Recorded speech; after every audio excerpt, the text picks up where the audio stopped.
Good morning and welcome to today's 10 at 10.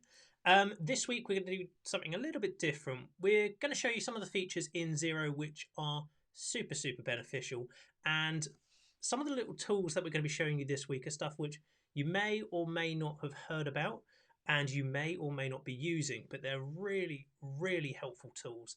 They can add controls to your business and they can improve efficiency. So we're going to show you some of those, and we're going to start off today by showing you the purchase orders process. Now, this is a really useful area within Xero to help you manage some of your costs. So I'm just going to share my screen and transfer across and load up the lovely demo company in Xero. So first things first, where do we find purchase orders? Now, this will be under the business tab, and there'll be the option for purchase orders, and of course there's a purchase overview as well and bills to pay. So it's just between these two. Just going to drill into purchase orders. Now, this works in a similar format to what we would do when we're approving a bill, because it has the draft stage, the awaiting approval stage, and the approve stage. But there's also another stage in this as well, which is, rather than awaiting payment, it's billed. So this is basically our final step of our process. Now, the first thing I will say is, why and when would we use purchase orders? So, do you have more than one staff member in your business? If so, can more than one staff member place an order for various services, various goods which you use throughout your business operations? If so, this is when purchase orders are an absolute game changer, because you can visibly see what they're placing orders for, and most importantly, you can review, you can control them, and you know what's coming up, so it gets rid of any of those nasty costs. Now, the one thing I will say with purchase orders is you can place purchase orders for absolutely everything in your business, but what I would say is don't worry too much about the small, I'm not going to say irrelevant items, but the immaterial items. So you don't need to worry about people raising purchase orders for a train ticket, or like for little things like that, or like they bought a CD or something like that. You don't need to worry about purchase orders for that. This is mainly for the larger orders, so you can review, you can check, and you can verify. Now, purchase orders is really handy as well, because if you do have more than one staff member, you can set user access rights so that they can only approve them to a certain stage, and that is all they need to do. So it's really handy. You've got a really good control there, and you don't give away too much visibility of your overall business. So just to give you an overview, at the moment I'm in purchase orders and I'm in the review all screen, but we do have various tabs within this. And I'm going to show you the draft tab, and then we're going to walk you through the process of what you would do and why. Now, firstly, I am going to start creating a new purchase order. So I'm one of the staff members. I need to order something for one of my projects which is going on, and I need to set this up. So basically I need to order some golf balls. Now, I am going to order them from one of our main suppliers who we use. So I select the contact and date. I'm going to order it as of today. Now, it might be actually I'm planning to place the order next week, so I might set the date as then so that I've got it set. I'm going to place this order. This is what I'm looking to do. Now, we automatically have a purchase order reference. This is useful for our internal references and also for the supplier. Just make sure they use this on the bill so you know exactly which purchase order your bill relates to. Now, because staff members are going to be setting up some of the items in here, we can save them a little bit of time, we can help alleviate any coding discrepancies, and we can set up item codes. So it might be actually from Dimple's Warehouse, I've set up a various collection of item codes. These are regular items which we order for our projects, and it just saves our staff members a little bit of time on entering them in. So I might be after golf balls, I'm after a 9-pack, and I might be after golf balls, but just as a single item. Now, as a staff member, all I need to do is change the quantity. So I may decide, actually, I want 100 of these 9-packs and, I don't know, maybe only 15 of these single packs. And this is the simple process that we have to follow. So we've got all of that entered. The only thing I need to do as a staff member, depending on if we do project management, is I can also assign projects. Now, this is really helpful. If any of you haven't seen this before, this is under advanced. So reports, advanced tracking categories, and I can assign projects. So I might actually have bought these for Project East in this particular example. So this, from the staff member's perspective, is what I'm trying to set up. Planning to purchase this. I've got my purchase order, and I've got all the relevant details and the account codes as well. Now, I'm going to save this as draft, so I have full access to all of the functionality within purchase orders, so bear with me on the visualization. They will have slightly different access privileges if we've set them up differently, but I'm going to save it as draft for now, just so we can follow the process. So next tab, I have a Dimples Warehouse draft and a Dimples Warehouse draft, which I've also set up, but I can see in this new one, I haven't set up a reference. So it may be actually, I should probably set up a reference. Now I'm just going to literally copy this one. Going to go back because I accidentally clicked into the invoice, always helpful. And I'm just going to apply the reference to this, just so that as the staff are following the routine of what we would use within our business practice. So the good part about this is we get a little bit of consistency and we can see what's working and how. Now, this might be all I can see as far as a staff member is concerned. I might just be able to see up to awaiting approval. Now, I can approve, well, basically, if I have the access right, I can approve this straight to the stage where I'm happy with that, good. But the most important stage is if I'm a staff member without those rights, I can only send to submit for approval. Now, this is what I'm going to do in this stage. I could either select more than one, or I can just do one at a time, depending what I have. But this is helpful as well because we can also send them internally, we can send them externally, and we can start mapping out what we're doing. Now I'm going to escalate this up. I'm going to submit this one for an awaiting approval phase, which moves it along in our process. So it's getting closer and closer to the billing stage. Now one thing I will say is at this point in time, purchase orders have no impact on your financial accounts until the actual bill is raised. So draft, awaiting approval, and approved has no impact on your P&L figures, your balance sheet figures. It's waiting for the bill, but we'll show you that at the end. Now I'm going to follow the awaiting approval stage. I'm the manager now. I'm no longer the staff member. So this is the first time I have seen this staff member's purchase order. Now, what I need to understand is, okay, I've got a purchase order. I just want to review it. Ooh, this looks much higher than normal. Now, this is one of the controls of why we have it in place. Because if it looks odd, we can check it here. Now, at this stage, we can still edit it. So we might look at this and go, okay, our staff member is looking to purchase this. I'm just going to review it, see if I agree. Why on earth are we getting 100 packs of these golf balls? That seems obscene. I think that's a mistype. We only actually need about 50. So this is when you have the control. You can go to the staff member and say, okay, look, I know you've set up to order 100, but I actually believe it's 50. And then when you come to an agreement of what it should be, you can change this down. It might be actually less than that. But then you can edit it, you can save it, and you now have your updated awaiting approval status with a lower amount because we've dropped the order size. Then at this point, we can approve the purchase order, which I am going to do because I'm happy with it now. I've agreed it with the staff. It's assigned to the right project. It's assigned to the right account codes. I'm happy with that. Now, that's a really handy phase, that awaiting approval phase, because if you're the bookkeeper, you can check codings. If you're the manager, you can check order quantities. You can check valuations. You can check you're happy with it. And you can also check project assignments. So in this case, Project East. I want to make sure it's going to the right project. I know what it's related to. And actually, this is important because if Project East was a completed project, it's assigned incorrectly. So it's not going to be value adding in our reports because we're assigning it to a project which is closed. But in this case, this project is open. I'm happy with it. Now, this is the key stage here. This is when the purchase order is in its approved status. We can now send this off to our supplier to place a various order. We can either send this internally as well. You can add multiple contacts in here simply by adding little commas, or you can add semicolons to add various contacts in. You can also change the template of this if you don't like the actual templating, which just helps basically speed up the process. Now, I've sent off this order.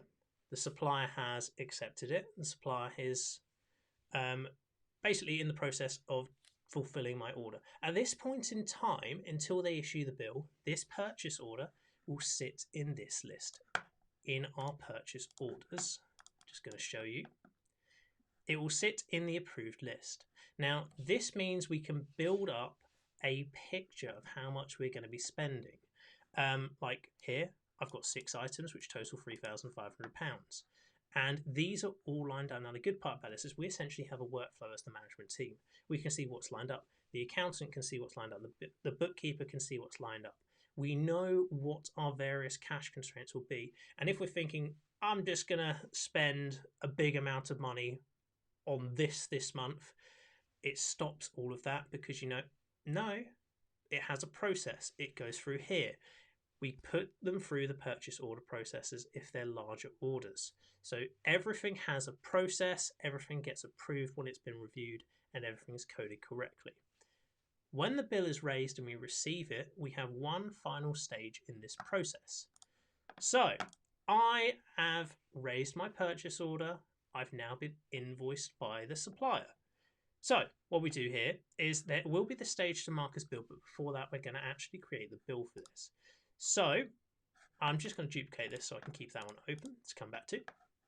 But I'm going to go to options and I'm going to copy it. And I'm going to copy it to a bill. And you may notice there's the option to mark this purchase order as fully billed. Now what this will do is it essentially ticks this button as I go to raise it to a bill.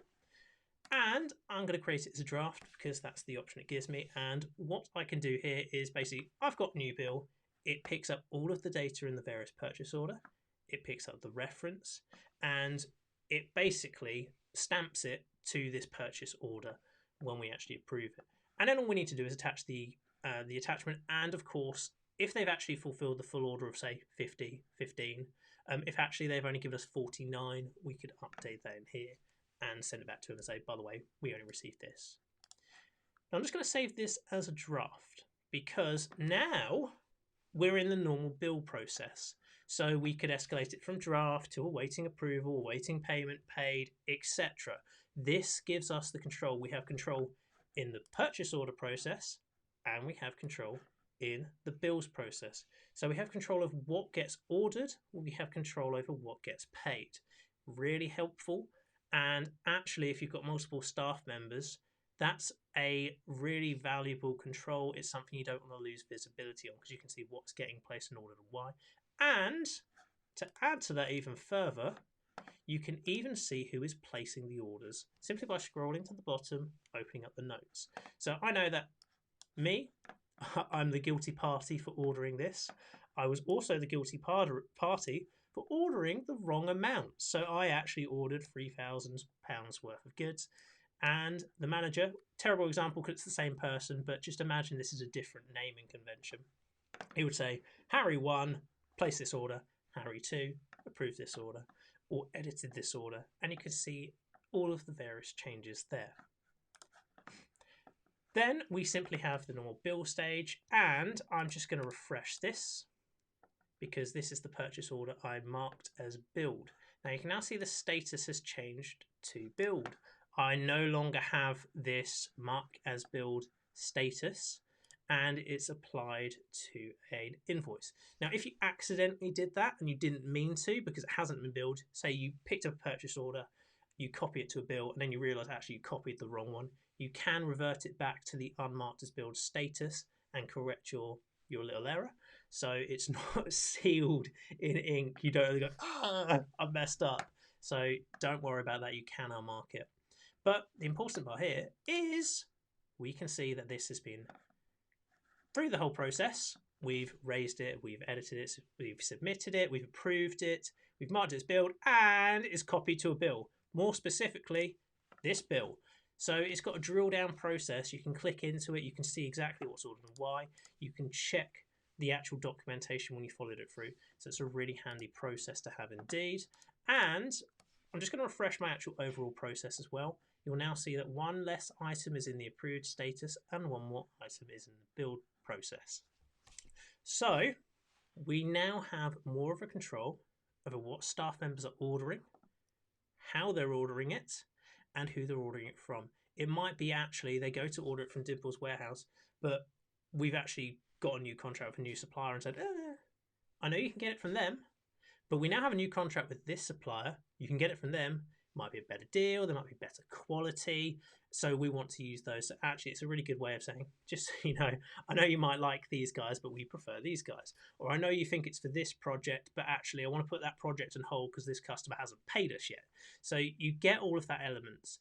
And by accessing different user rights, you can control who does what, how far they push it through this process, and who has the underlying control to pass them through to the build status and actually receive the underlying bill.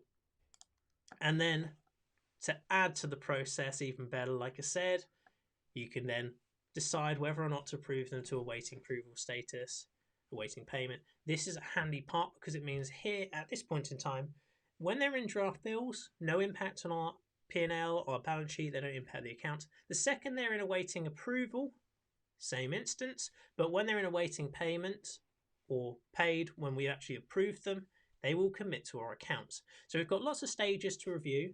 So it might be actually staff member raises the original stages. They assign the project codes, etc. The manager steps in and says, okay, I agree. These are fine. I'm happy for them to push through. Actually, you've missed the project code on this one. I'm going to assign it to this project code. They approve it. The bill comes through and the bookkeeper may look at it and go, okay, fine. We've got this bill. It matches this purchase order. But they've actually got the account code a little bit wrong. So they can update the account code. So now you see there's lots of stages to review. There's lots of stages to control. You know what your cash outline is going to be because you've got a workflow from here where you can see what is finalized and genuinely outstanding. And likewise, you've got process of what is lined up. Now, it's this side of things which a lot of businesses are missing. A lot of businesses have this.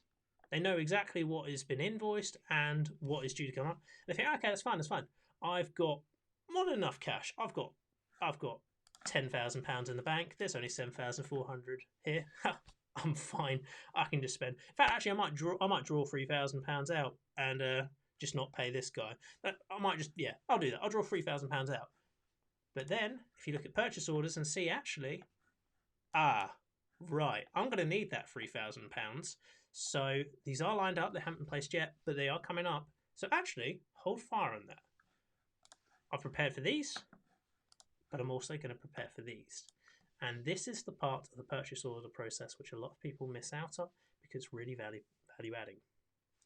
So I've shown you guys the purchase order process in Xero, just to give you a bit of an indication of what you can be using Xero for and why. There are many other amazing little functionalities in Xero which we're going to show you. And some of these will be applicable to your business. Some of them perhaps won't be. But I would consider purchase orders for the vast majority of businesses just on that basis of it gives you that control. It gives you that that detailed, in-depth analysis. You can send a purchase order to a customer, to a supplier, and they can quote it back to you and you know exactly what it relates to. There's no surprises. There's no nasty shocks.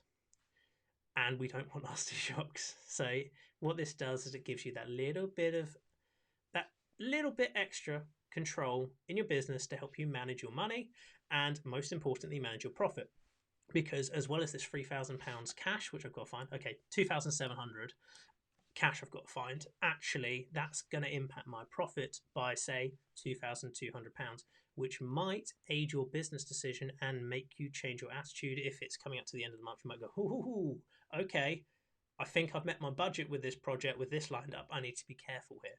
So really, really, really helpful. Right. Well, thank you for joining us today. I hope you found this useful. As per usual, if you did enjoy this video, please let us know in the comments. Or likewise, if you had any queries, also please do let us know in the comments. And I hope to see you guys tomorrow, where we're going to show you some more functionality within Xero and throughout this week as well. So keep it posted. Keep watching us, and we'll share some of the various secrets about Xero which you perhaps maybe didn't know about as well as you could have done, or maybe aren't using just yet but would really benefit you. Thank you very much, guys. Take care. Bye.